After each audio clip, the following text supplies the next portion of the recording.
தெருவோரம் போகாதம்மா, ஐயாவோட நினைப்பத்தான் தூண்டும் அம்மா.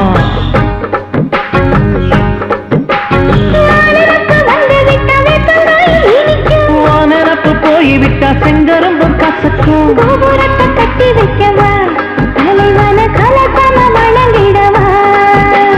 கட்டவரல் ரத்தம் எடுத்து கண்மணிய குங்குமமா வச்சு விடுவேன். தொட்டா சிணுங்கி போல தொட்டா சிணுங்குறாளே சிட்டார சிட்டுக்குருவி. என்ன விட்டா போதும் முன்னு சிட்டா பறக்குறாளே குத்தால தொட்டு மருவி.